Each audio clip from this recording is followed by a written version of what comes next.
Shri P V Anwar അങ്ങ് തന്നെ തുടക്കത്തിൽ പറഞ്ഞതുപോലെ പലരുടെയും ഒരു സംശയമാണ്, അല്ലെങ്കിൽ പലരും ഇപ്പോഴും ഉന്നയിക്കുന്ന ഒരു ചോദ്യമാണ്, എന്താണ് ഇനി പി വി അൻവറിന്റെ ഭാവി, എന്താണ് പി വി അൻവറിന്റെ അടുത്ത രാഷ്ട്രീയം, ഇനി ഒരു മുന്നണി പ്രവേശനം ഉണ്ടാകുമോ തുടങ്ങിയ ചോദ്യങ്ങൾ നിലനിൽക്കുന്നുണ്ട്. ഈ UDF-ഉമായുള്ള ചർച്ചകളിലേക്ക് ഒരു സ്റ്റാറ്റസ് എന്താണ് ശ്രീ പി വി അൻവർ?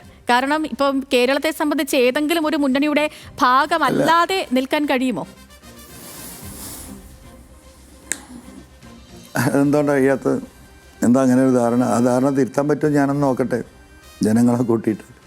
അങ്ങനെയൊന്നും ആരും എന്താ പറയുക, കേരളത്തിൻ്റെ രാഷ്ട്രീയത്തിൻ്റെ എന്താ പറയുക അപ്പോസ്തലന്മാർ നമ്മളാണ്, ഹോൾസെയിൽ ഡീലേഴ്സ് നമ്മളാണ്, നമ്മൾ വിചാരിക്കുന്നിടത്ത് അപ്പുറം ഒന്നും പോകില്ല എന്ന് പറയാം. ഒരു ചെമ്പ് ബിരിയാണിയിലേക്ക് എന്താ പറയുക ഒരു തുള്ളി എന്താ പറയുക ചെറിയ ഒരു പോയ്സൺ ഉറ്റിയാൽ ഒരു ചെമ്പ് ബിരിയാണിയെ പോകും. അപ്പോൾ ഒരു തുള്ളി പോയ്സൺ കൊണ്ട് എന്ത് ചെയ്യാൻ പറ്റുമെന്ന് ചോദിക്കുന്ന ആളുകളുടെ മാനസികാവസ്ഥയാണ്. ഒരു ചെമ്പ് ബിരിയാണി കളയണമെങ്കിൽ ഒരു തുള്ളി പറയുന്ന പോലെ എന്തെങ്കിലും സാധനം മതി എന്ന് പറഞ്ഞതുപോലെ പൊളിറ്റിക്സ് എന്നൊക്കെ പറയുന്നത് ഇപ്പം ഇവരൊന്നും വിചാരിക്കുന്ന പോലെയല്ല. വരാനിരിക്കുന്ന തെരഞ്ഞെടുപ്പുകൾ എന്ന് പറയുന്നത് തീർത്തും ജനകീയമാണ്, പ്രാദേശികമാണ്. എല്ലാ വാർഡുകളിലും എല്ലാ പഞ്ചായത്തുകളിലും മുനിസിപ്പാലിറ്റിയിലും ഒക്കെ അതിൻ്റേതായ വിഷയങ്ങളുണ്ട്.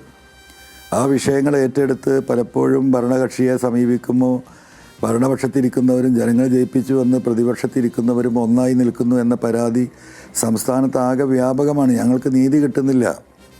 ഞാൻ പറയുന്ന പൊളിറ്റിക്കൽ നെക്സസ് അതാണ്.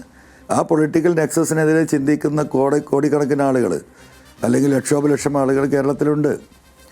അവരുടെ ഒരു കോർഡിനേഷനിലേക്ക് കാര്യങ്ങൾ പരമാവധി എത്തിക്കുക എന്നതാണ് ഞാൻ ഉദ്ദേശിക്കുന്നത്.